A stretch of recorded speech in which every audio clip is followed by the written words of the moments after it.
It's complete chaos. What have they done to this great city? How did this happen?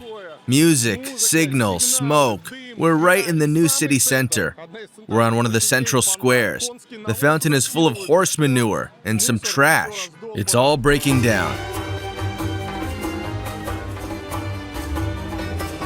Ancient city, historical beauty, which is also all deteriorating.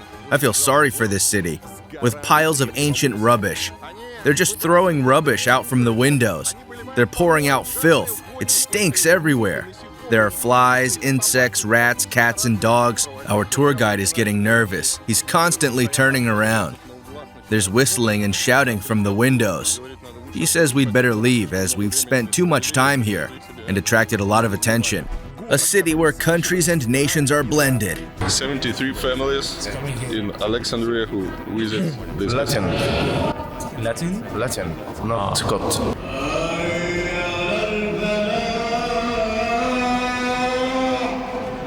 They support Palestine here. McDonald's and its employees support Palestine. You boycotting McDonald's and Starbucks also? Yes. That's because of America. Yes. A huge synagogue stands in the city center. To ensure no one would harm the functioning synagogue, the authorities simply cordoned off an entire block around it.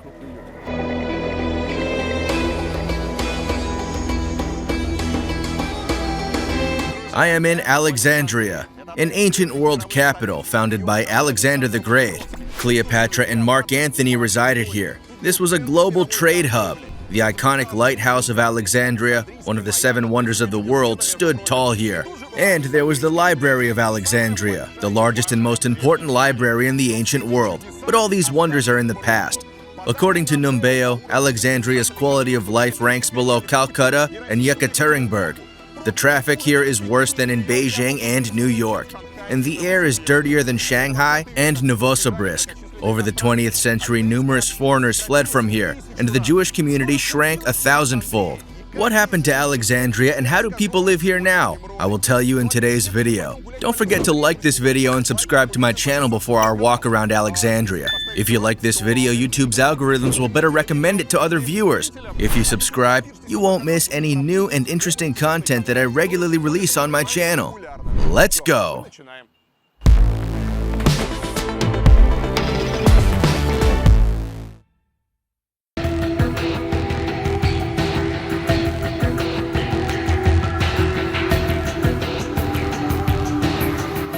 Well, I'm in Alexandria. This is my very first time here. I arrived at 4 a.m. Even with the challenges, a trip to Egypt is worthwhile. I don't know why, but Egyptians really do like to create additional problems at the airport, at customs, at the border, literally out of nowhere. For example, this time they took away my favorite wine. I had 2 wine bottles. They scanned the luggage and said that only 1 liter could be brought in. Customs regulations specify 1 liter too. I simply forgot it. And most often they just ignore wine. But no, they went through the entire procedure to confiscate my wine. It took about 20 minutes. They were completing some documents. I've asked whether I need to pay a fine. They said, no, we'll just take your wine and you can have it on your way back. I say, listen, drink it, take it, throw it away, pour it out. Just let me go. No, we need to complete the paperwork. They handed me this small piece of paper. They completely rewrote the wine label, including its type. And it seems like I can now actually use this piece of paper to get my wine back. Sea view. But right now, the sea isn't very visible due to the fog. We'll look at it tomorrow. For now, I really need to sleep. Good night, everyone. See you tomorrow.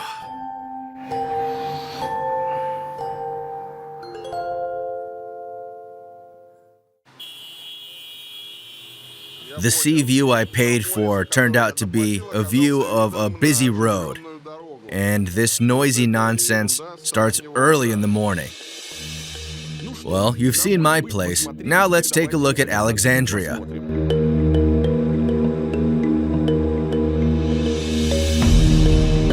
What is Alexandria associated with? The Lighthouse of Alexandria. Here once stood that very lighthouse.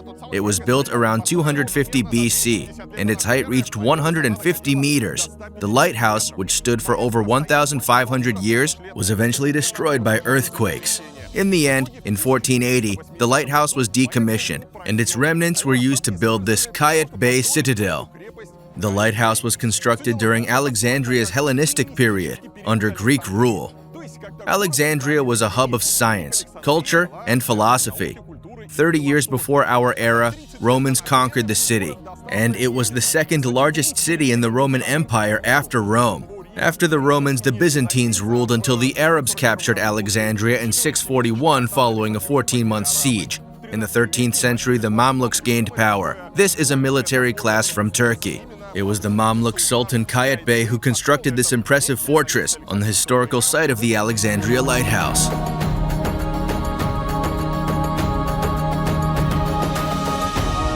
Great Britain once occupied Egypt. Since then, the local currency has been named the pound, like the British one.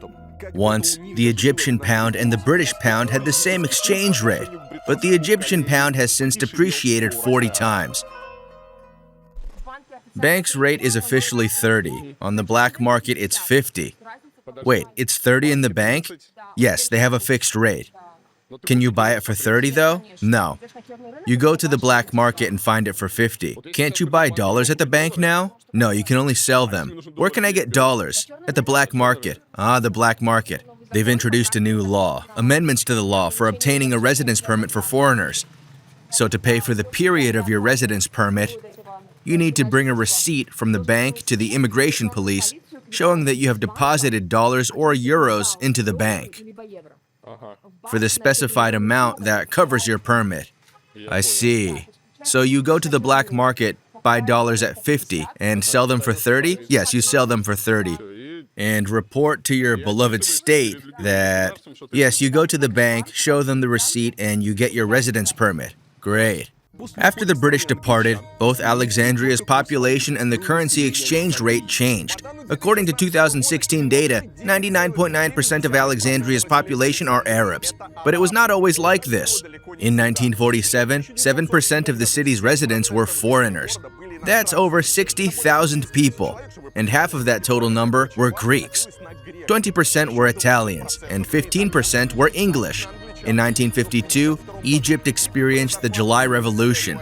The Free Officers Movement, led by Gamal Abdel Nasser, overthrew the monarchy and seized power. As usual, the Free Officers were nationalists. They started jailing opponents, confiscating foreign businesses, and attempting to oust British troops. They had been stationed in Egypt since the First World War in 1914. Under the new government, many foreigners left Egypt. By 1960, the number of foreign residents in Alexandria had decreased from 7% to 3%. Many foreigners here were wealthy individuals. They operated businesses, shops, restaurants, and sewing workshops. But many of them fled the country in fear of the new regime, abandoning everything they couldn't load onto the ships. This is the kind of freedom the Free Officers brought to Egypt. By the way, during their revolution, the troops occupied Alexandria, and King Farouk of Egypt fled from the Ras Al Tin palace. He had to transfer power to his infant son, who, despite being less than a year old, formally ruled the country for another year. Farouk himself died in exile in Italy 13 years after his abdication. After gaining independence, Egyptians chose to ignore the colonialist legacy. The grand architecture of Alexandria eventually transformed into opulent slums.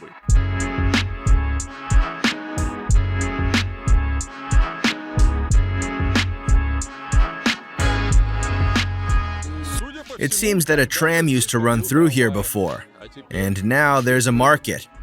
Luxurious old buildings, almost all of them are in terrible condition. Ruined, half abandoned. That's sad, of course. What an amazing building. It was a long time ago. You can see the remains. To understand Alexandria's past appearance, let's examine photographs from the last century. Old photographs and postcards. It was a clean, beautiful, pleasant city, and now it's dirty. There is a widely held opinion that all of this occurred after the Suez Crisis, amid the intense wave of local Arab nationalism sweeping the region, and all of the Europeans being asked to leave, so they left. The locals, not understanding the purpose of the palaces, abandoned them. The same fate befalls Alexandria as it does other poor cities. It is gradually turning into one big marketplace. They sell fresh cabbage right here on the train tracks. Come on, guys. Thank you. Here they sell meat. They sell birds here. Here's how you can purchase yourself some chicken. Oh, not just birds. There are also bunnies, pigeons, and even cute rabbits here. The pigeons, they're not tied down in any way. They're just fed here. The bunnies are just sitting there too, and it seems they don't suspect that they'll be eaten. Amazing. Here is the amusement park. And here we have... What is this? I don't know. I think they sell different kinds of livestock right on the street here. Buddy was sleeping in the feeder.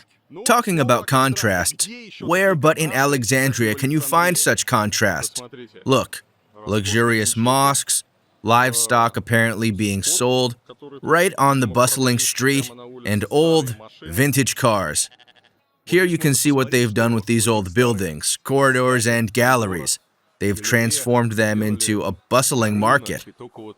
Remarkably, only somewhere at the top, among some extensions, some arches have been preserved.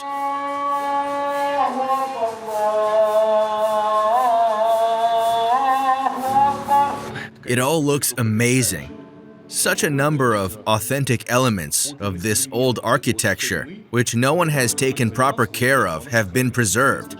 They have been preserved, of course, in terrible condition, yet still there is something noteworthy, the extent to which no one has looked after any of this.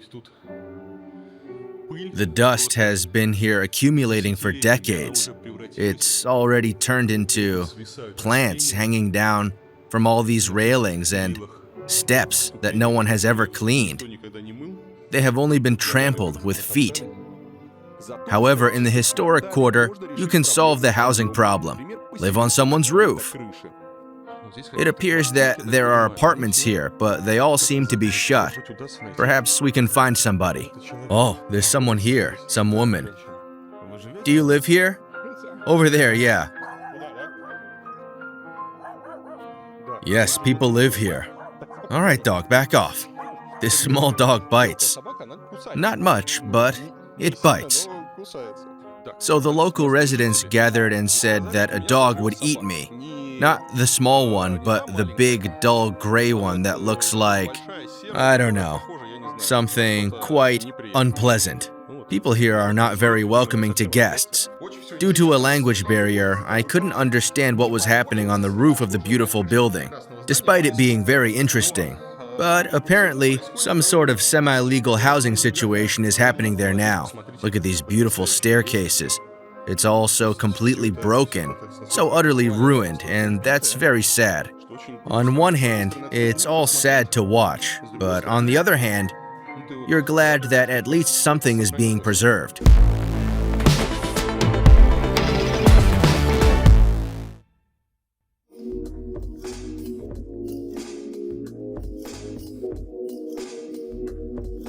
Unfortunately, many architectural monuments are in such a state, abandoned and semi-ruined.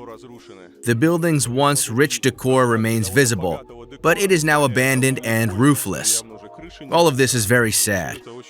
Extensions have been added here. Interestingly, the 19th century pompous buildings become simpler further along the embankment. We see some kind of contemporary modernism. Harsh concrete volumes, elongated balconies, large circular windows.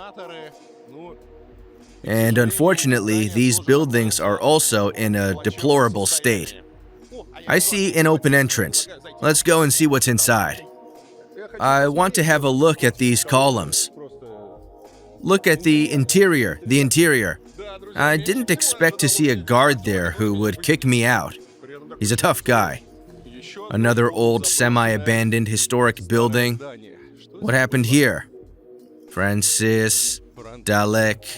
It's not even clear. It's unclear what was here, but the building, why semi-abandoned? It is completely abandoned. New neighbors start here. They are building high-rises very close to each other, significantly closer than they used to be in the past. And notice how narrow the sidewalks are. Even two people can't comfortably walk side by side here. You have to walk along the curb. A majestic building in Alexandria is behind me. College St. Mark. It is a private Catholic school for boys. It was opened in 1928. From a distance, it resembles an administrative building, capitol, or a large train station. Why all of them are in a very bad condition? Why government doesn't care about them? If you make this, you need more money to do it. So the people, when you have a own house, you pay by himself to cleaning. So if you like, the people stay and they have money, make together group to give money to structure system to come to clean, to make medicine, to make any redesign for it. But the government, we can't do it because they don't have more money to do all this building. So the people. Okay, so as I can see, government do nothing. Just only in the public street. So 100 years ago, the streets was clean. Yeah, you see? Yes, much better. For sure. What goes wrong? After a lot of years, a lot of problem happening and a lot of not cleaning. You see that? Yeah, problem like this? Yeah, I see. I can see clean streets. Buildings are in really good condition. It's nice landscaping, but now it is very beautiful. Changing over years. Fantastic architecture, great history. But I'm really surprised why nobody care about it. Yes. Really, should the government? The problem is invest a lot of all money. the problems from the government. Yeah, invest a lot of money to Okay. this building. Tomorrow we have elections. Do you remember? It's the best coffee shop? Yeah, Brazilian coffee shop. Brazilian coffee shop. I'm not sure that it's the best coffee shop. Look how beautiful it is inside. People smoke here. There is a lot of smoke, and they drink coffee.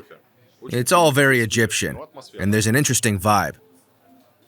Old coffee grinders. Alexandria also has simpler establishments, besides historic coffee shops for men only. This is a local coffee shop. Yeah, look at it's called Ahwa. Ahla. And this coffee shop is only for men. No women here. What will happen if, for example, women want to visit it? You have another coffee shop. For women. Something with prestige. You know? This is a local coffee shop. Let's try Egyptian tea. The only thing's that there's a lot of flies, but it's obvious as there's a dump all around. People have created an incredible mess and unsanitary conditions, and now they're sitting drinking tea surrounded by a huge number of flies. The guy came with a cigarette in his mouth and brought some hot tea. Women are not allowed in the coffee shop for a reason. Egypt, free from Western control, is now fully Islamic and Arab. It quickly engaged in conflict with Israel. Governments are currently trying to maintain balance. Due to the war in Gaza, there is a widespread boycott of American products. This is how the Egyptians are retaliating against the USA for backing Israel. There are a lot of stickers and flags around here in support of Palestine. The main soundtrack of this city is the constantly honking cars. Why are you honking? It's impossible to film anything. Interesting point. After the war began in Gaza, there were large-scale protests across various cities in Egypt in strong support of Palestine. People started boycotting American businesses, including popular establishments like McDonald's and Burger King. And apparently, they're empty now. Today in Alexandria and Cairo, McDonald's and Starbucks, there aren't as many people as before. This is interesting. There are posters on the windows of McDonald's stating that the company and all its employees support Palestine.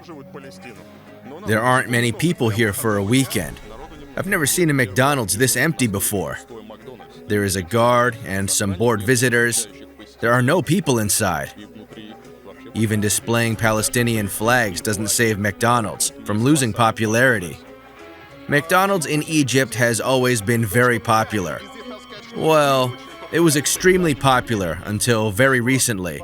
Just a couple of months ago, there were long queues at McDonald's. As you know, in many countries, kids love McDonald's. It was part of the culture. But after the war in Gaza began, McDonald's became empty because Egyptian society stands in solidarity with Palestine, with large rallies in support of Palestine. And when people were thinking about how to express their protest and channel it into some sort of effective course of action, they decided to boycott American companies. Because there aren't too many Israeli companies in Egypt, they chose to boycott the American ones. As a result, Burger King, McDonald's, and Starbucks lost customers. Now these companies are trying to explain that they stand with the people of Palestine and share their concerns. But they're not doing great. Here's another clear example of how the dedicated owners of the establishment make efforts to appease their valued visitors.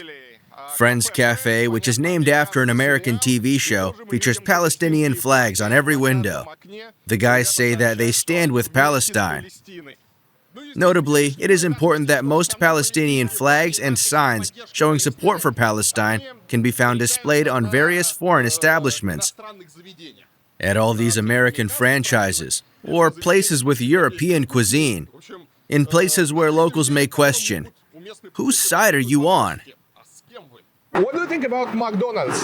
Because I know many people here, We're currently boycotting it. you're boycotting Yes. McDonald's and Starbucks also. Yes. That's because of America. Yes. It's all in the cause of Palestine. Because what Yeah, that's it, because the war in Palestine, you boycotted Yes. so American brands. Everything funding, Israel, anything funding the killing of innocent children is not right to support. The cafe is just the same fast food with chicken and fries, and it's full. There's a lot of people. Everyone's eating chicken and chips. But companies and brands that are in any way associated with America are not supported by the Egyptians. It's amazing, friends. The last thing I expected to see in Alexandria was an intricate mosaic featuring Mickey Mouse and other Disney characters. And this is when there's an anti-American sentiment, and no one's done anything bad to it. Wow. Mickey Mouse is sharing a kiss, Donald Duck, Puffy, or is it Pluto? Who is it? It's quite a great work. And here's Scrooge McDuck. Just take a moment to admire this beauty. And all this in Alexandria. It's hard to believe, but it's true. Indeed, there is such a gorgeous Scrooge McDuck. Alex is my city. This is a school, and the kids drew a lighthouse. Alexandria's landmark, though the lighthouse is no longer there. It was demolished, but the pyramids remained. Despite the support of Palestine, there is quite a synagogue in Alexandria, and not some kind of abandoned one, but an ancient synagogue, which was recently restored. But you couldn't get in during my trip. The streets around the synagogue are probably the most protected area in Alexandria, because there are so many police officers, so many soldiers around this synagogue that I haven't even seen near some important administrative buildings. There is a military police in an armored vehicle. The whole area is surrounded by fences, and the police are standing there with weapons and masks. Of course, any movement around the synagogue is prohibited. The fact is that after the start of the war in Gaza, after the start of this operation by Israel, most of the population of Egypt came out in support of Gaza and against Israel, against America. So that no one would attack the existing synagogue, the authorities just cut off the whole area around it. Of course, it is impossible to even get a camera out there. I asked if I could at least take a picture of the building, but they said, "Dude, you better get out of here, or there will be questions for you." As I said in the beginning, once there were many Jews in Alexandria. They appeared here at the time of the founding of the city, and in the Roman period they made up to a third of the population. During the Jewish wars in the 1st century of our era, there were Jewish pogroms in Alexandria, and then the Jews began to move to Rome. During the power of Byzantium, the Jews began to return here, and there were 10,000 Jews living here during Muslim rule. The Eliyahu Hinyahi synagogue was built back in the 14th century. During the invasion of Napoleon in 1798, it was destroyed and rebuilt in the middle of the 19th century. According to the census of 1947, more than 20,000 Jews lived in Alexandria. But a year later, the first Arab-Israeli war took place, and then Gamal Abdel Nasser came to power in Egypt. The persecution of Jews began under his rule. They were arrested and accused of Zionism and communism. As a result, by 1960, there were less than 3,000 Jews in Alexandria, and now there are only a few left. A few years ago, the Egyptian government decided to preserve the Jewish heritage and, for example, restored this synagogue. But there were only 3 Jews on its blessing in 2020. Yes, well, a miracle didn't happen. We couldn't film anything. And the guy said, "You need to go to the police," which is standing there. I don't know if you can see it or not. There are armored cars and everything there. We tried to talk, asking to just take a picture. They say, "No, you can't. Everything is cut off." And the guy was shocked. He couldn't understand why not. So even the locals don't understand the reasons for all these restrictions. It's difficult to move freely due to numerous checkpoints and cordons in the city center. They generally warn against taking photos that include military personnel, police, or related subjects. It's unclear how to walk around and film in the center considering they're everywhere. Well, I hope my small and discreet camera doesn't attract much attention, and we won't have any problems. Precautions are understandable. In October, an Egyptian policeman shot 3 Israeli tourists near Pompey's Pillar in the historic city center. 2 of them died immediately, as did the Egyptian guide who was with them. Behind me stands one of the significant historical monuments in Alexandria's rich history. This is Pompey's Pillar. Tourists and coaches come here.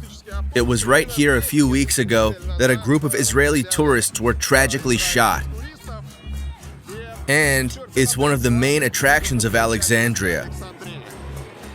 What amazes me is that literally 10 to 20 meters away from this main tourist attraction, there is complete devastation and filth.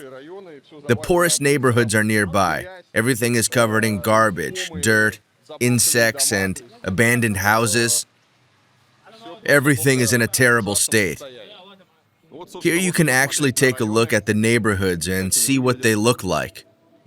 The high-rise buildings they build are made of junk and sticks. Old, trash-covered buildings, some abandoned. Cats and food everywhere, creating unsanitary conditions. But most tourists only look at this. Tourists simply don't visit this place.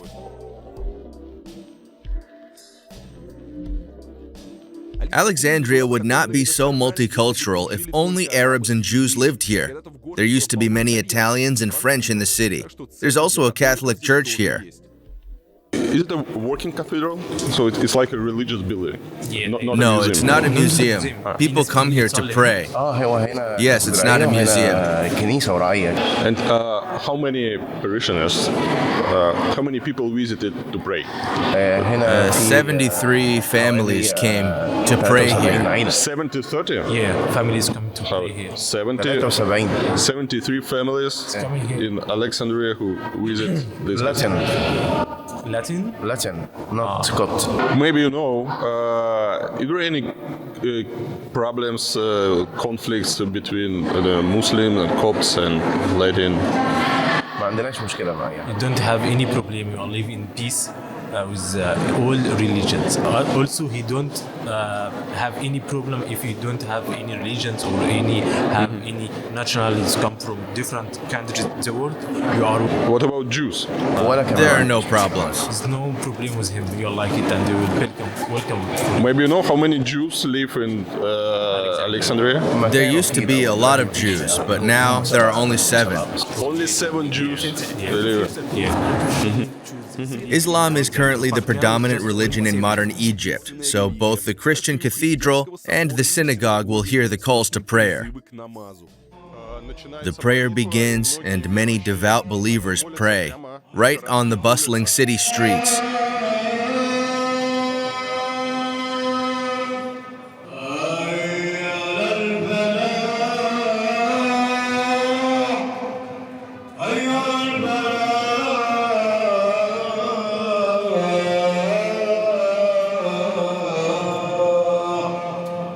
This is a small mosque located in the city center, and there isn't enough space inside for everyone who wants to pray.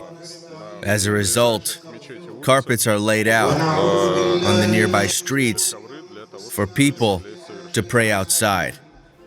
If you think Islam is a strict religion, you are largely correct. But in Egypt, you can even find carousels near mosques.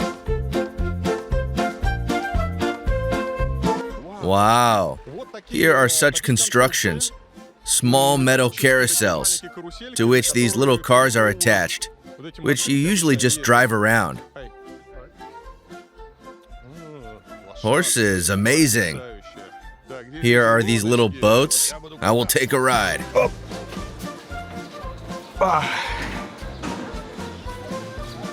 Ну что? It's great!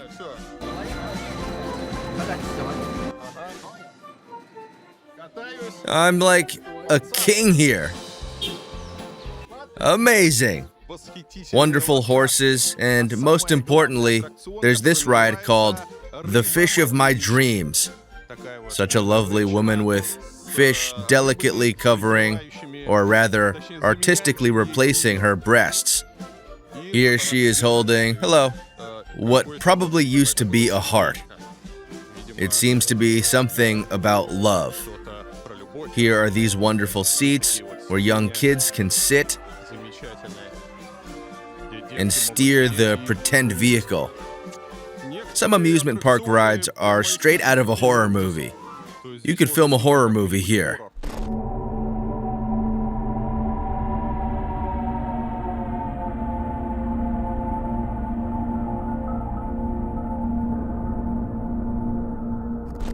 The amusement park isn't working properly yet. There are few visitors, but it's amusing that people just spin the empty rides to create the appearance of bustling activity and liveliness, as if it's busy. Hi. Take a ride? No, next time. The guy who gave me a ride decided to take me for another one. But I don't have 5 more pounds for a ride on these luxurious swings. One time was enough. Though a mosque serves as a gathering place for serious men, a protest can start after a prayer. One notable feature of the city during Friday prayers is the heavy presence of police and military around the mosques, literally cordoning off the area. There are armored vehicles on the street, and the police are armed. The thing is, in just a few days, there will be elections here. And Friday prayers are a place and time when many people gather, mostly young men. Often, if we look at the Arab world, all major protests and rallies tend to happen after Friday prayers, when large crowds of young people gather. Someone literally shouts something, ignites the crowd, and anything can happen. Therefore, it is difficult to film in the city now due to the increased presence of military and police.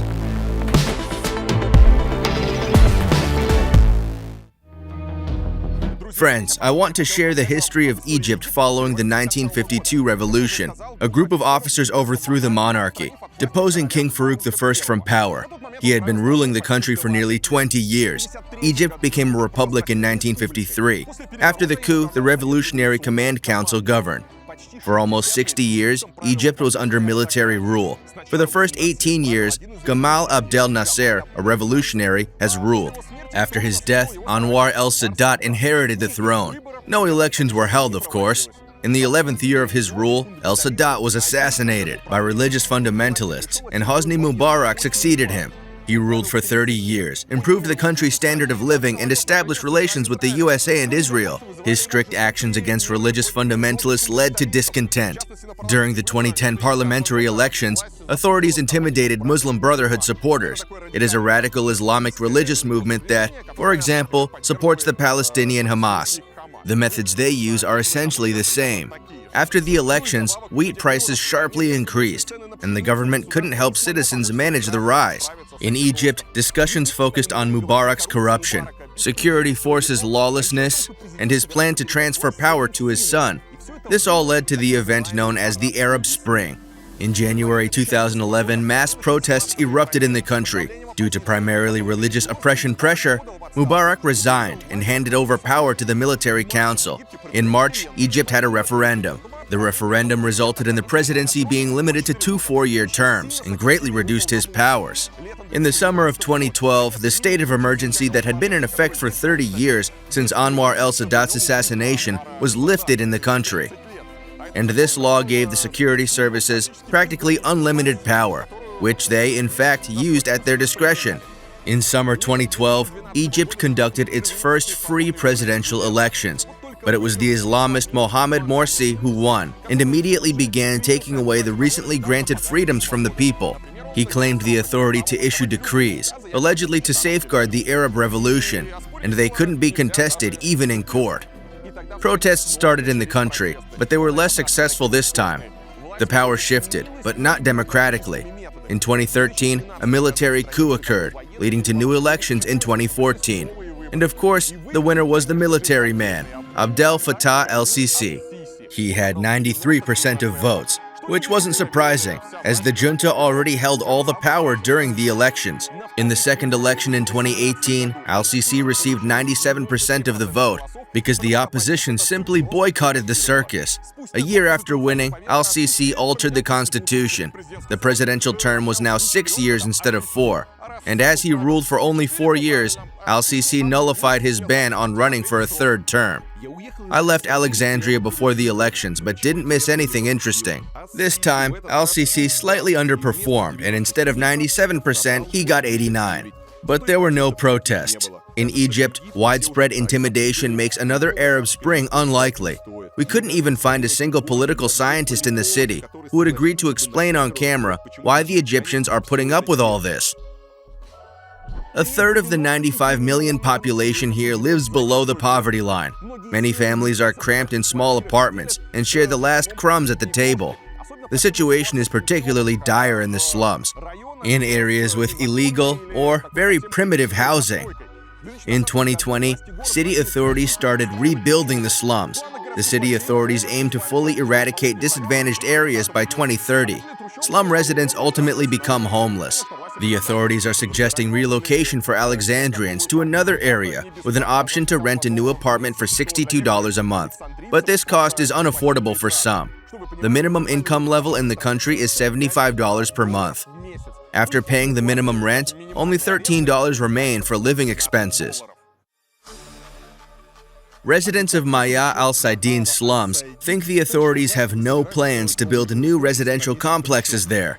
In their opinion, the government is simply making room for more tourist centers. In 2020, locals protested to halt authorities' power abuse.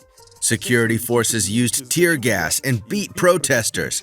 42 people were incarcerated. The Alexandria government asserts that slum residents lack documentation for their apartments, and so unclaimed houses here can be demolished. An independent lawyer believes these are more excuses to forcibly seize locals' homes. Here are the regular residential areas. Tourists avoid this place. Here's a horse with an onion and potato seller. Here he is shouting. Terrible roads. Endless dumps. A bunch of animals live here, spreading disease. Essentially, these are the typical apartment blocks, often situated in urban areas where poor people live. And this is essentially what the driveways typically look like in such areas. People just dump all their trash down, and then, as I understand it, perhaps once a month, a tractor comes by to clear out the accumulating piles of garbage. You have to understand that since all the waste, mostly food waste, is dumped into these courtyards, it all rots here. Cats run around eating some of it, but the stench of rotting waste is terrible. No tractor or person can remove this. So people keep throwing things away. Here, someone threw something out again. What are you going to do after school? بتعمل ايه بعد المدرسه؟ بتنزل شغل ولا بترجع البيت ولا؟ To work. What kind of work? تشتغل ايه يا صاحبي؟ You're gonna... اشتغل ايه؟ سوبر ماركت. supermarket. Supermarket. You want to be in a supermarket. What about your parents? يعني باباكو موجود وكده صح؟ I mean, what kind of work do they do? Driver. Driver. Your father is driver. Okay. What do you think? How much money you need for a good life? 300 euro. It will be enough for you for a good life. Wait, what's your dream? What kind of? You want to buy any car? You want to buy a good car? You want? What kind of car? عايز عربية نوعها بي ام مرسيدس. BMW. BMW. Which model? Now this area is very dangerous. Okay. Very dangerous. What do you mean? What can happen? What can happen? I don't know. You don't know. But yeah, the people who live here is very dangerous. You have hash and you have drugs. Okay.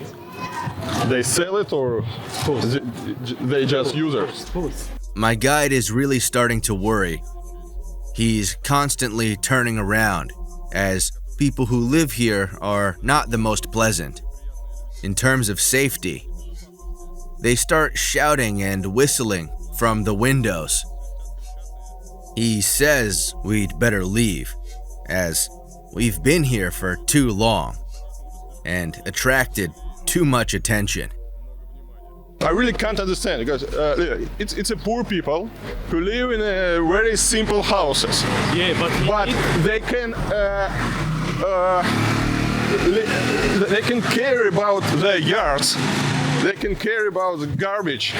Yeah. But as we can see, they drop it from the windows, and they don't care about.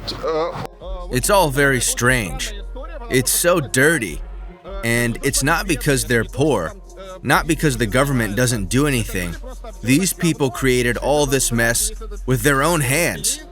They just throw all the waste out of the windows. They pour it all out. Similar to a scene from a medieval castle. They were pouring it all out back then too. They can't carry the bin bag 10 meters to the nearest bin. They just throw it at their feet. All of it is rotting and stinks. There's an awful stench all over. Flies, insects, rats, dogs, cats, birds, they all spread disease. They live in all this waste. They don't see it as a problem as they continue to do it all. On the other hand, they are so shy about it and ask not to film. What's this? It's just terrible. Look at these dumps. All these containers. And there stand these houses. No one cares about these neighborhoods. There are no miracles. And where is police? There is no police. Police, they protect synagogue. My translator said, "To hell with this. I didn't sign up for this. Let's get out of here." Because the number of people who are looking at us strangely far exceeds basic safety norms. We need to keep going while the camera is still fully intact. Egyptians live really poorly. In 2021, a man who works for the government earned an average of just over $60 a week. And a woman working in a private company earned only $23. This is about $3 a day. So whenever there's something free to give out, it's very popular. They're giving out something near a mosque. Some kind of humanitarian aid. Yes, some people came and give out blankets. Because of this, it's a little busy here, because there are fewer blankets than those who want to receive them.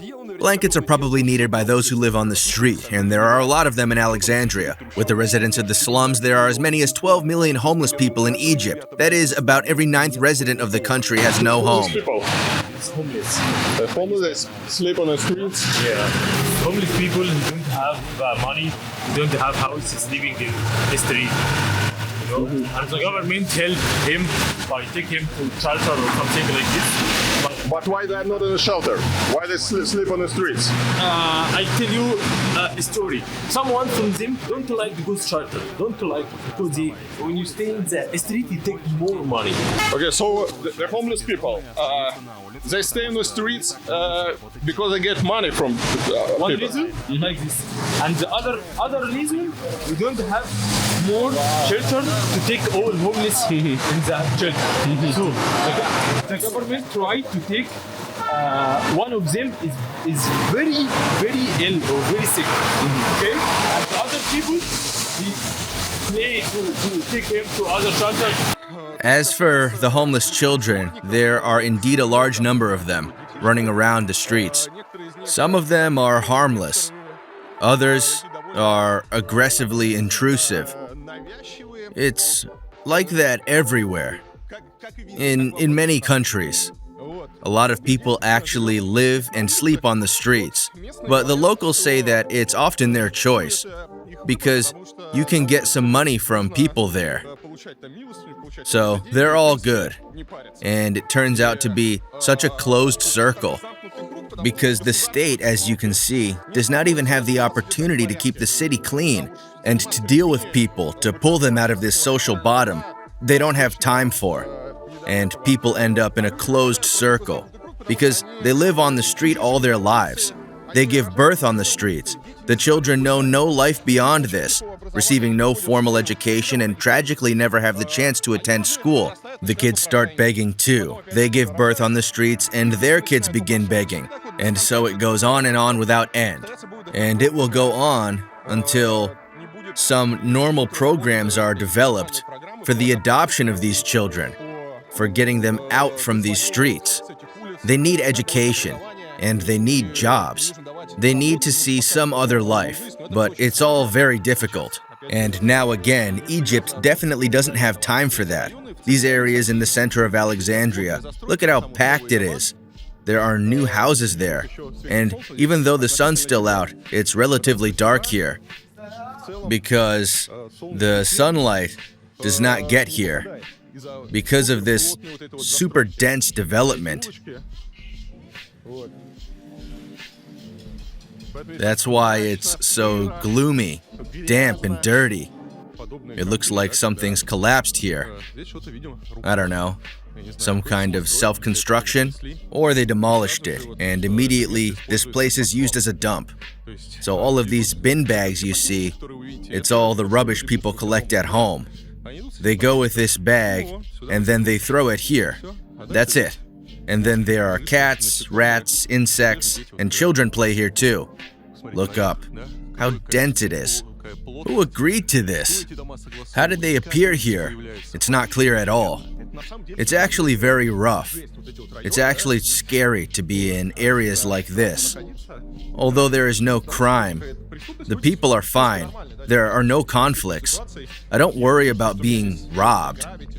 It's scary to be here due to the terrible, unsanitary conditions and the fear of catching something. And secondly, you can't help but look at these awful buildings and wonder how they even remain standing. A brick might fall at any moment, and considering the amount of debris scattered everywhere, bricks do occasionally fall from above. Just look at how closely packed these high-rises are, constructed from materials only they can identify. It's just a nightmare. I don't see that often. Poor Egyptians try to earn a living however they can, for example, by scamming tourists.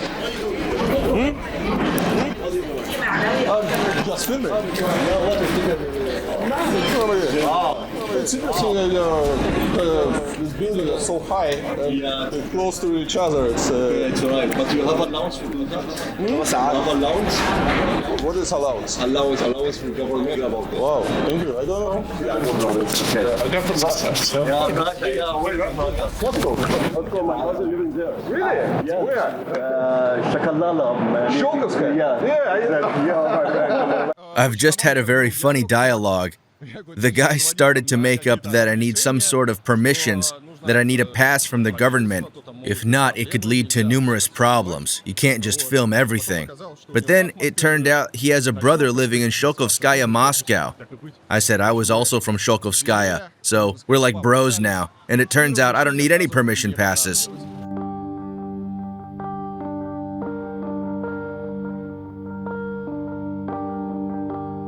Children suffer the most. Lacking both a home and education, their future prospects are bleak. Children from dumps and slums often end up in similar conditions.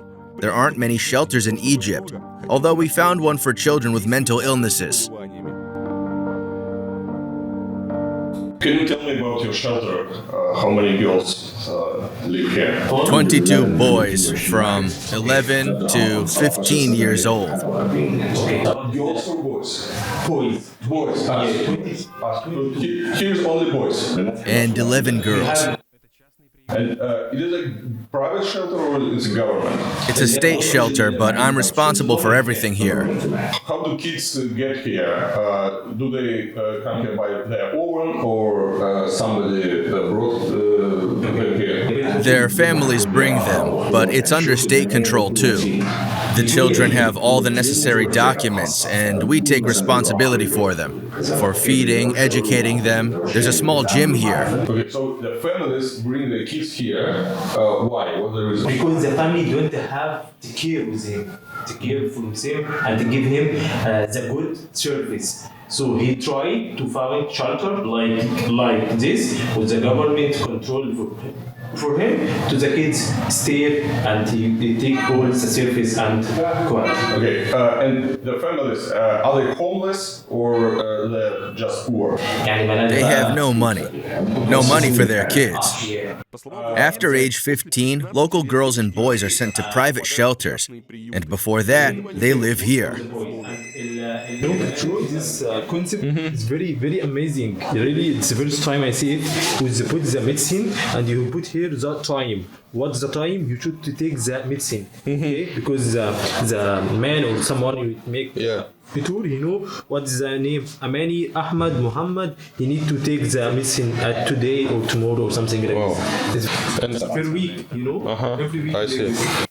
By the way, the food looks pretty good. There's meat, rice with nuts, salad. This is the food here. Salad.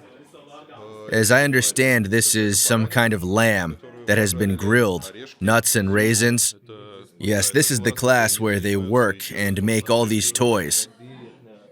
This artwork, you know, it's make drawing and sketching for the people if you have problem with the art or something. Here with the other people coming to take a class here and then we'll go up. Other people separate. So that's how they live. For comparison, I've explored usual schools in Egypt too. Tell me where your children go to school and how much it costs. I'll tell you about my kids. They study at a Catholic school. There are these old French Catholic schools. Are they religious or just called Catholic? No, for example, in girls' schools there are actual nuns. So the nuns govern all of the processes there. But the teachers are just regular teachers. There are mostly Christians, but some Muslim girls too. In my son's school, there are just the regular teachers. They've stopped the monastic system in St. Mark's School. Salma's school, for example, was founded 130 years ago, when there was strong French influence there. Omar's school is about 100 years ago, plus the school my son goes to is a very luxurious, cool attraction. It's very cool there. How much do you pay? Not a lot. I'll explain why. Because this school was founded by a Catholic brotherhood and serves as kind of missionary. So they cannot earn an income. They take exactly as much as they spend. So in dollars, 20,000 pounds, 25,000 pounds per year. So less than $1,000. Yeah. But there's a British school nearby and prices vary there. But it's about 150,000 pounds on average. but that's an actual British school right next to the embassy. So the prices vary. There's also the national education system and an international one. Private schools offer you a national and international education system. You simply choose between the British, American, Canadian systems or the IB system. But it all costs quite a lot. My children study in private schools but follow the national curriculum. I'll be honest, I choose the school myself. I was just driving around the city talking and went, "What is this?" "It's College St. Mark." I'm like, "Wow, what is that?" And this is a boys-only school, not only for Muslims, but also for Christians. So I started learning more about it. I really liked how it works. There's a great atmosphere here. This is my local family. It's not just my son's college. So that's how we decided which school our son will go to. We chose the school for Salma in a similar way. We knew she had to go to a similar school but for girls. That's how we found her school. The difference is in the day we have off. So Muslims have their day off on Friday and Christians have off Sunday. They still go to school on Saturdays. So it's a disrupted weekend. Yes.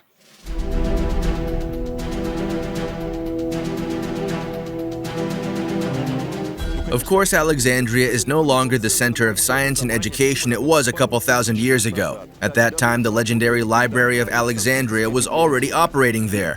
At its peak, up to 400,000 scrolls were stored here according to various sources. Books, as you know, did not exist back then, and everything was written on papyrus. The library burned several times under the Romans, and it was finally destroyed by the Arabs. But in 1974, the Egyptians decided to revive it. The Egyptian authorities worked on recreating the library together with UNESCO.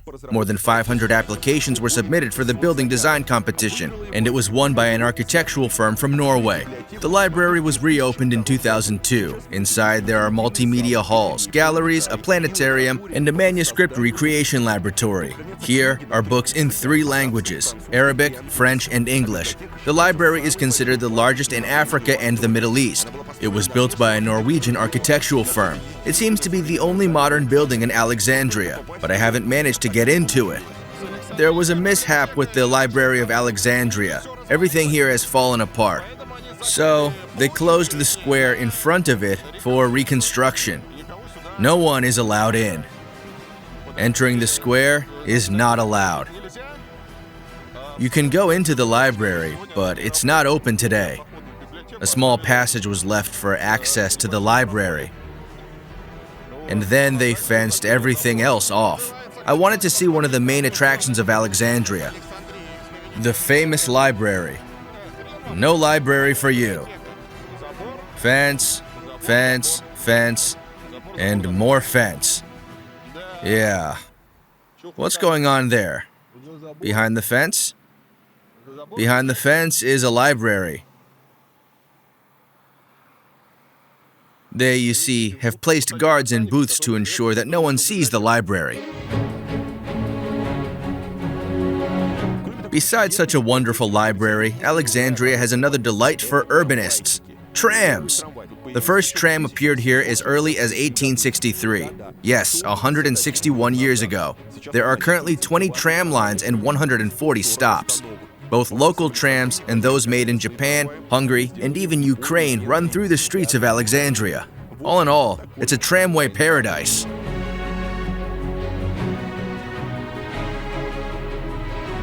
You may have heard, friends, that Alexandria is famous for its trams, and I am known for my love of this type of transport. And now I'm standing by the tram tracks, hoping that an amazing tram will pass by. And if we're very lucky, we might even see a double-decker train car. Tatra Yug, a Ukrainian tram, passed by. And here comes the second Tatra Yug. Here you can see the condition of the tram tracks. They prop them up with some kind of paving stones.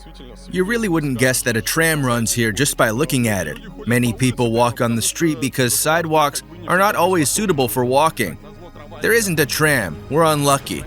A beautiful, stunning little tram that I wanted to show you. The Alexandria tram system is unique. It is one of the city's main attractions, and that's what brought me here now. I have always dreamed of seeing the Alexandria tram. Actually, it is one of the oldest tram systems. The trams appeared here in 1863. Back then it was a horse-drawn tram. Then it switched to steam, and the tram in Alexandria was electrified only in 1902. And so they've been running since then. This is the only tram system in Egypt. Well, it's clear that the tram got stuck because some idiot parked right on the tram tracks. And the tram is standing still. So we have a unique opportunity to study it. It's a big problem when the lines are not separated. All sorts of idiots park here, and the tram sometimes stands still and doesn't go anywhere, which is very sad. And the tram driver stands there feeling sad too. Of course, there's no excuse for the idiots, but in defense of this driver, I can say that maybe he's not a local. The tram tracks here look abandoned. So maybe he looked at them, thought trams don't run here, and parked in the second row. I think the waiting time might drag on, so let's move on. In Alexandria, there are even double-decker trams. There are only 3 such systems in the world. Here, in English Blackpool, and in Hong Kong. A double-decker tram, here it is. Wow, wow, wow. Alexandria has 2 independent tram systems. One is Western, one is Eastern. The Western system has separate lines and old carriages. It's more like a commuter train because the stops look like stations. The trains themselves are quite long. There are 3 carriages. There are different designs here, and sometimes you come across double-decker trams. Oh, what a beauty. Oh, look at the trams. Isn't it a wonder? The seats themselves are high, resembling those in commuter trains. The layout is such that people sit facing each other, just like in Soviet commuter trains.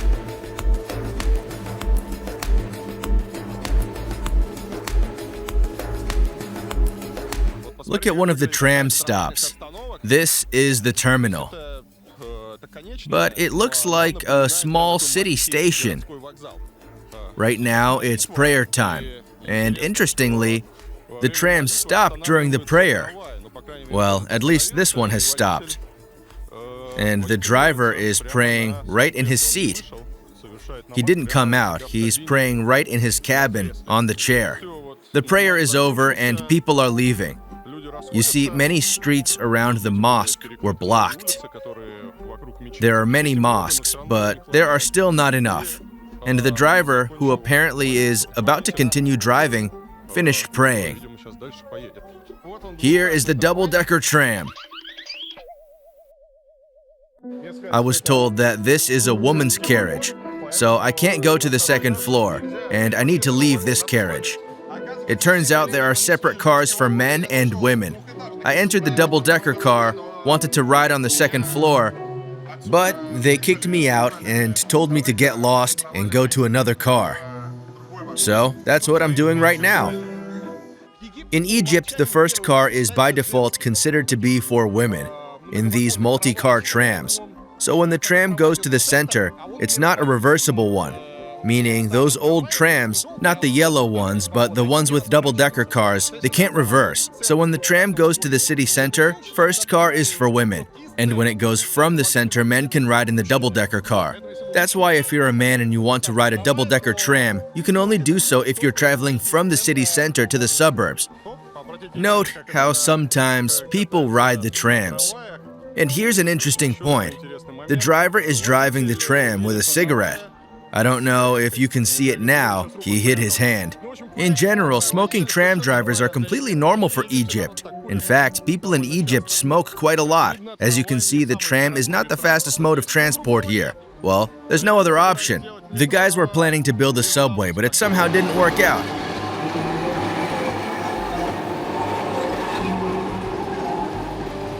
Here's what another tram stop looks like. The tram goes below the road level here.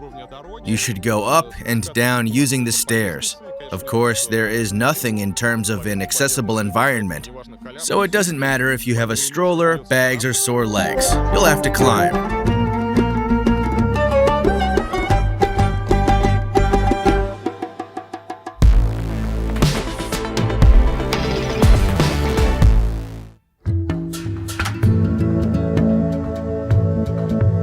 Are you filling out the Varlamov bingo over there? There was devastation, there was coffee, there were trams. Let's see what's happening with urban planning in Alexandria. Well, friends, we continue to stroll around Alexandria, looking for something interesting. Yes, friends, for those who were worried about the dense construction, in Russia and other places where windows face other windows, and we don't have to live like that, take a look at the old areas of Alexandria. Sometimes here, you can greet a neighbor in another house by shaking hands while leaning out of the window a bit. Here is the intersection. You can see how closely the high-rise buildings are packed here. Wonders of local architecture. It's such a thin house, and it's unclear whether they just demolished everything and left a piece, or if it was built this way. Here is a butcher shop with fresh rabbit meat, and here they'll slaughter it for you, cut it, and cook it for you. And over there is some kind of falling house. I wouldn't live in this house. I don't know if you can see it on the video or not, but the house is a little bent. As you can see, some areas of Alexandria are not quite pretty. There's some kind of self-construction. Everything is made of some kind of sticks. At the same time, look, they are building quite tall buildings, just like New York. It all looks incredibly scary. But it's not only scary to enter these buildings, but it's scary to walk around them, because there is a constant feeling that something will fall on you. As you look up, there is some kind of bent multi-story building. Some bricks are lying around. It is not clear whether they are just lying around or they have fallen on someone's head. Such a historical beauty which is also decaying. I feel sorry for the city. It was once a very beautiful place. This is how the first line of houses near the sea looks like.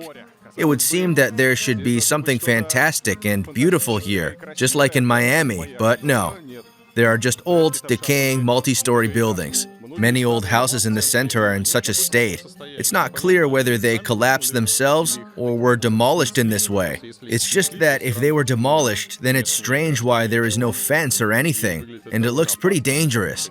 Some concrete slabs are hanging on the edges, and there are some partitions on top. There are these wall fragments. Their works here have obviously stopped.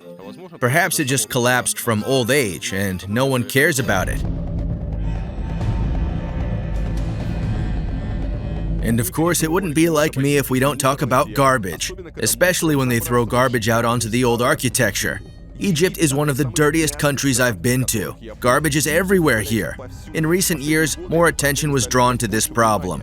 The government of Egypt, local authorities, and even international companies began to build factories for recycling waste, as well as to create volunteer squads for cleaning the streets from dumps. In Alexandria, you can sometimes see young people who collect garbage in special bags. They are called zabalins, that is, garbage collectors. Zabalins collect waste on the streets and sort it. Some of it is sent to recycling centers and some of it is sold. This is how they make a living. Garbage collectors are not a new phenomenon. In the 19th century in European cities, this is how the poorest population survived. Now, with the advent of garbage services, there are fewer garbage collectors. Zabalins are one of the most famous modern communities of garbage collectors. It consists of 20 to 30,000 people, 90% of whom are poor Egyptians. Many of them live in the village of Mokatam near Cairo. Because of its population, it got the name of Garbage Village. Often, garbage collectors can be seen on small carts with donkeys.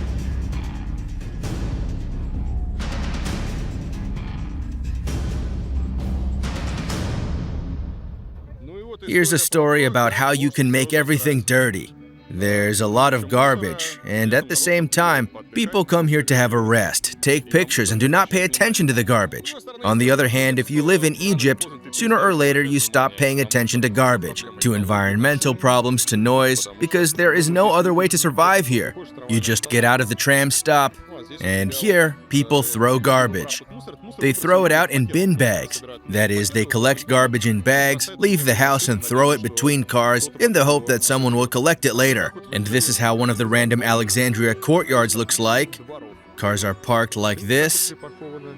There's barbed wire. Well, you can see how much garbage there is here. This is the very city center, one of the central squares, and there's garbage and horse manure in the fountain. Everything is broken. It's complete chaos. It smells like urine.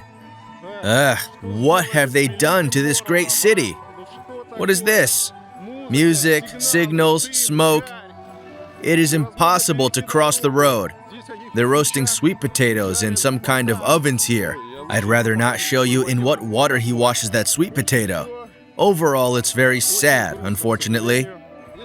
Rare tourists are given rides on these old carts here. Yes, yes, yes, hello. No, no, no. Would you like a ride? No, no, no, no, no. Half price. No, no, no, no, no. Thank you, thank you. It's interesting. So the horses poop in bags. I mean, they collect it in bags and then just throw the bags on the roadside. Bags with horse manure. It all stinks. I'm not sure if you can see it on camera, but the air is really hazy. From smoke and exhaust fumes. What a horror. How disgusting. This is still one of the central streets. You see, it's all smoking.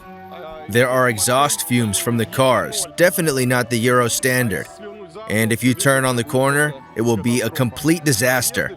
All the driveways are filled with garbage and it's not being cleaned. Here there's literally a haze from exhaust fumes. How can anyone sit on this embankment and smoke a hookah? I don't understand. Oh, I get it. They thought about accessibility for the disabled. A barrier-free environment in Alexandria. I don't know, friends, maybe you'll just say I'm grumpy, and I don't like anything. Varlamov will come, and instead of going to a museum, instead of visiting this amazing fortress, walking through the Alexandrian library, looking at ancient excavations, and tell us about the ancient history, he'll just film some trash. But it seems to me that real life is much more interesting, because the museums aren't going anywhere. And there are plenty of videos about them on YouTube, and there are people who can tell you about it better than I can.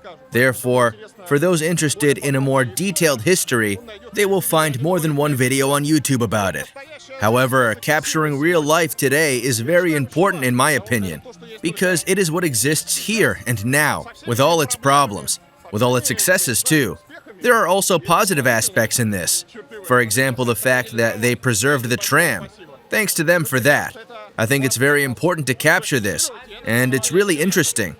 I was walking around Alexandria and I thought I'd check out a park and some landscaping. On the map, I found a public garden, which seemed to have fountains. But as you can see, there's not much landscaping here. Someone is sleeping, and there are syringes lying around. This is the town center. I was hoping for a nice little park. It's actually scary to walk here. There are some people wrapped in blankets, some local homeless. They're not going to harm anyone, but it's a very unpleasant place. You see, there are monuments here, an incredible amount of trash, and people sleeping wrapped in blankets. There are children, adults, and even a cat. The tiles are broken and the grass is overgrown. Utility services haven't been here in months, maybe even years. This is the tram terminus. Again, you can see everything is filthy, with puddles everywhere. The station and stop look beautiful, but there's rubbish everywhere. A guy here is trying to find something in this trash. And here are the old houses. You can see the state they're in. Every other house is abandoned. Some had balconies before. This is the condition of the old neighborhoods. It's just awful. The streets are full of trash, and people just continue to litter. Abandoned buildings are used as dumps. Here, everything is piled with rubbish up to the second floor. They just throw it out on the streets. It's terrible. I can't believe people live here. But this is what I can't understand. Yes, poor people live here, and yes, it's not cleaned. But most of the rubbish lying in the streets is thrown out of the windows by the residents themselves. All the houses are full of rubbish. Half the buildings here are abandoned. And all the abandoned buildings are filled with trash. Everywhere you look, there's rubbish. It's all falling apart. A huge amount of stuff is just thrown onto the streets. Then cats, bugs, and flies get into it. It's like real medieval slop. So what do you think? Why streets are so dirty here? Why there's so many garbage? It's a very poor area. They only take rubbish away once every 3 days. But there are no big rubbish containers. Okay, and what about you? You studied somewhere, and what are you going to do تروح الجامعة ولا راح المدرسة؟ in the school. in a school? Okay, the last question: what do you dream about? بتحلم بإيه بقى؟ يعني أنت نفسك تحلم My بإيه وكده؟ dream is to become an engineer. I want to become famous, have a lot of money, a family, and not worry about anything. When you become famous and rich and you have lots of money, you want to stay in Alexandria or you want to move somewhere else? لما تاخد فلوس كتير Maybe another وأنت country or يعني another هتقعد city. في اسكندرية ولا هتسافر وتسيب البلد؟ he tell you he just will stay here. He will stay here but he make improve and development. And make Alexandria great again. بيقول لك خلي الاسكندرية يبقى حاجة عظيمة وكويسة إن شاء الله. Okay, good luck. These people since a lot of years ago is live like this. Don't have big building. You can go inside. And why streets are so dirty? What's the reason? The reason one for the people don't have concept to clean our home. Why? They live here. They live here, but he tell They about they kids playing on the streets. What? Yeah. Why don't they clean the streets? the first opinion. In my opinion, I tell you, the people don't have concept in your mind. Don't put the carpet in the street. And the other reason, the government don't take a lot of people come to clean this area because this for the poor people don't put in the money, go in the corniche, you will see clean, so much clean. But this because the poor people live here, you don't do more invest to make clinic in the infrastructure. You know this man? This man, it's football player. Yeah, Mo Salah. He's the Egyptian king. He's one of the famous, and all Egypt liked him so much. It's our dream for everyone to see him. Mo Salah. And this festival for Ramadan. Ramadan is month. It's coming. And after 3 months, it's called Ramadan. And this for Hajj. So you think they will clean the streets in a few days? I'm not sure. Tell me this. He tell me this. I am not live here. You know? Yeah, I understand, but the streets looks like that nobody clean it for the years.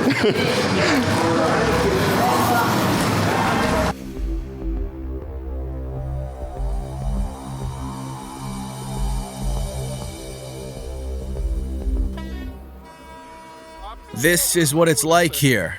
Of course, if you don't honk, nobody will move. There's awful smoke and exhaust fumes. It's way too loud. Lots of old, broken machines. And this is what it looks like each time you look up. That's the picture. Another one of my attempts to get inside the neighborhood and explore all these streets.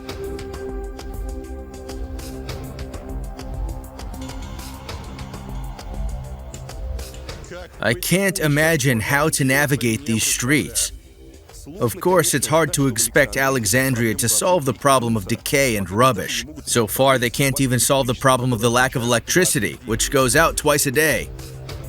Yeah, there's a coffee shop, but no lights. You can only get Turkish coffee. You need electricity for espresso, and there's no electricity. It's sad. And this is what the city looks like at night when the lights go out. See, there's still lights on over there. And here, there are no lights. All the windows are black. There's no light.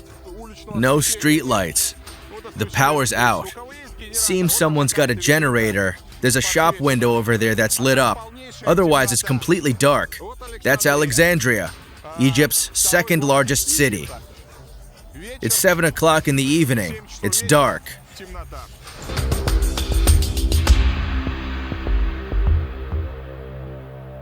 Can you tell me what's the problem with electricity? How it works here? How it works and when it starts? Now in Egypt we have a problem. The electric is cut down, especially in the neighborhood. We don't have a lot of much people stay here, and the government need the people make look down for the using computer, using AC, using machines, because you don't have so much electric. So the government cut this 2 times in the day, one in the morning and one at the For how long? 1 hour. For 1 hour. 1 hour in the morning, 1 hour. At night. And when it starts? Start? For how long? It's 1 year, 2 years before it. I think or it was always was like this. It's 1 year. Since from 1 year, this happened in Egypt. You know, this happened since just only 1 year. After this, no, it's okay. You have electric in every time and every day and every hours. Are you full from Alexandria problems yet? If not, here's one more. Just like in all of Egypt, the traffic is terrible here. According to the traffic load, Alexandria bypasses Shanghai and Tokyo, though it's not quite as bad as Moscow yet.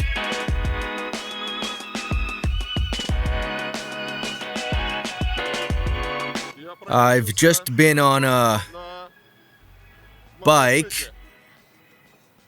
I've never been so scared. I have a lot of thoughts about it. I think you understand me. Never do this. It's especially not a good idea to let a small child drive a motorbike in traffic on a motorway at speed, especially when I'm on the same bike. I'm scared. Let's cross the road. It's an Egyptian crossing. You just walk along and don't pay attention to anyone, and hope you don't get run over. There's an insight about the organization of traffic here. There's a road without any pedestrian crossings. There aren't any traffic lights, no zebra crossing, nothing. People just cross the road like that, like I do now. You come to some exit and very carefully start walking, hoping that you will not be run over. Like that. Hop, and we've crossed the road. And there are the fuel prices. Diesel is just over £8. 95 petrol costs $12.50, and 92 petrol cost $11.50. Considering that on the black market, $1 is 50 pounds, petrol costs about 25 cents. That's very nice if you're a motorist. As a decent person, I'm going to test the underground passage. It's absolutely baffling. How many lanes are there? 1, 2, 3, 4, 5, 6 lanes. And people are sitting in a coffee shop here. How does it work? How can you eat and drink when there's smoke and noise, and cars whizzing right under your nose?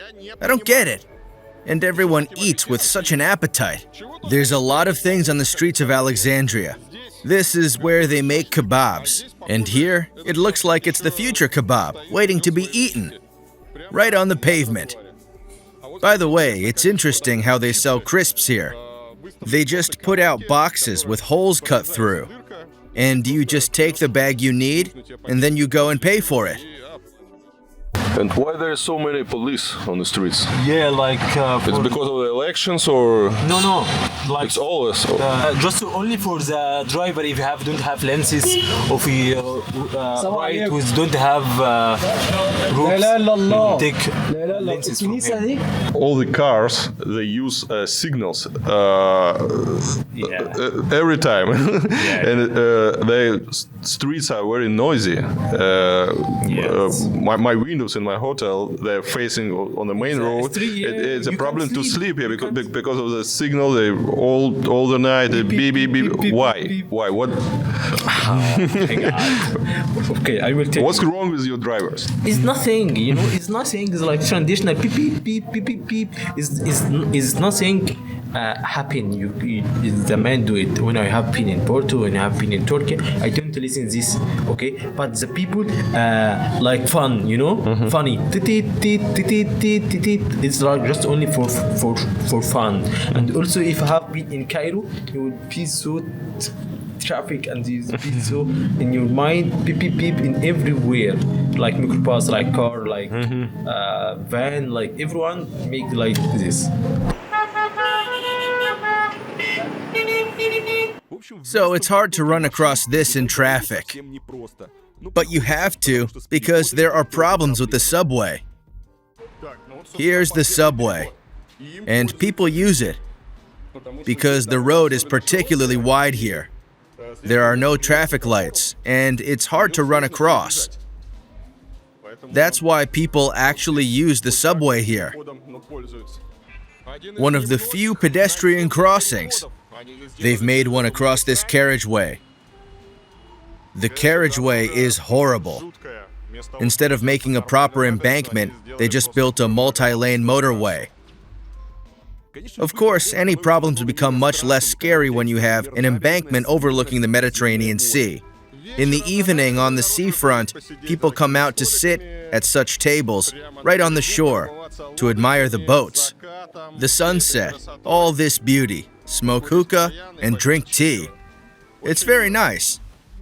They're frying corn right here. They're putting out chairs here, and it's still early. But in a couple of hours, it's going to be packed with people. So this is what the promenade looks like in the evening. More and more people come here. They offer rides on scooters and tricycles. By the way, friends, an interesting point. Many people who see me here think I'm American. And despite all these boycotts against America and all these other problems, the attitude is generally quite positive. But when you tell them that you are not American, that you are Russian, everything changes.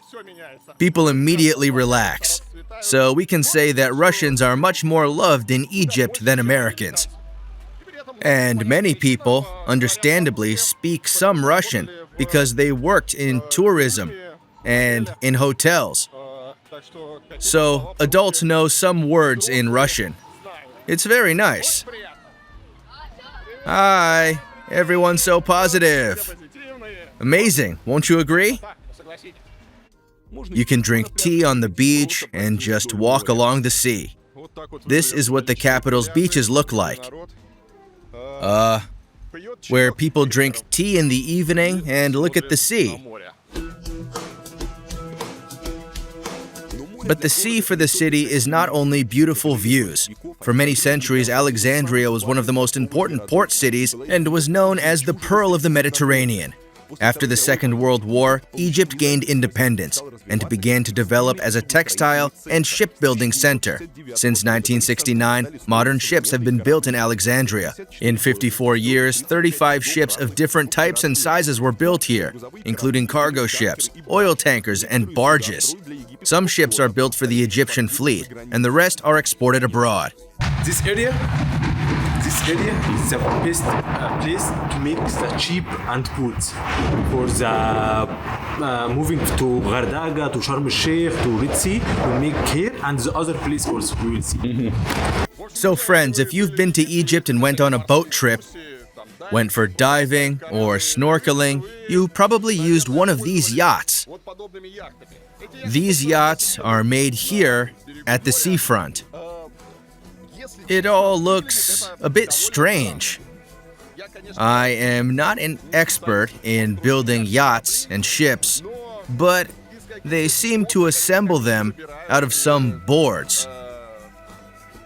Very odd. I'm not sure if this is safe. Here you can see these boards. Planks, some kind of plaster, some kind of lumber, I don't know. But It's all very strange.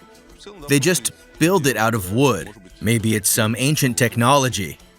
Or maybe it's all good, and I'm just talking nonsense about the famous Egyptian shipbuilders. And in fact, it's all wonderful and very reliable. In an Egyptian shipyard, I unexpectedly met a shipbuilder from the Netherlands. He came to Egypt 20 years ago, before the Arab Spring. You build boats. Yes, building boat. Okay.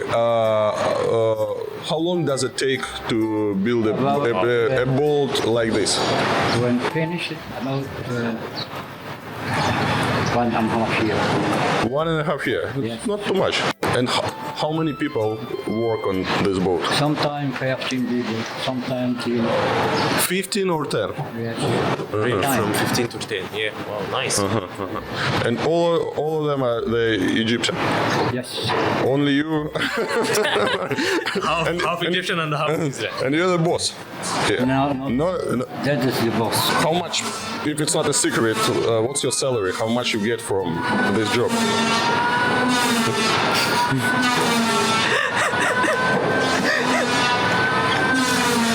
Never mind. You can tell him French. No, not much important. Okay, not you, other people who work here. I don't know. It's $100, $200. Many people about that. How much money you need to be like a middle class in Alexandria? فالحالة المتوسطة 7000 في Every الشهر. time, you know, that everything is now is Expensive. Yeah, that's why I'm asking. It's $1,000. It's Yes, I know. $2,000. No. I think it's like 400. $400. It's okay. $400 is okay to have a good life Like here. $400 is very enough. That was interesting. The guy's from Holland. He came here and decided to stay. He doesn't look happy, but he builds boats. I hope he's making them good. Look at this amazing mosaic. Soviet buildings used to be decorated like that. It looks great. Very interestingly done. Here are the tiles. It feels like the Soviet Union, some kind of cultural center.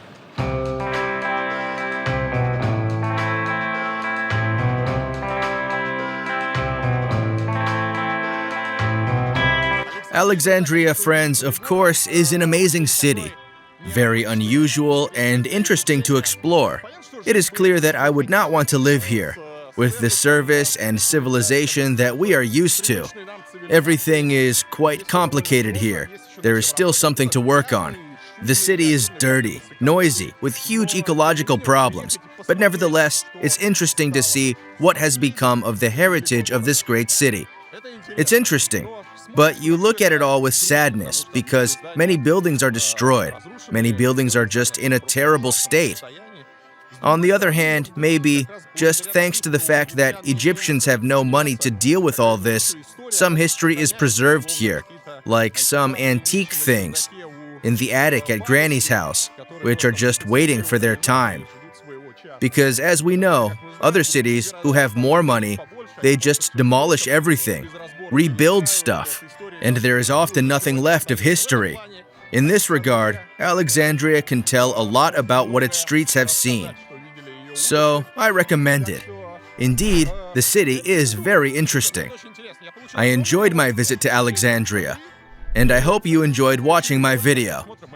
If you did, don't forget to like and subscribe to the channel so you don't miss new videos.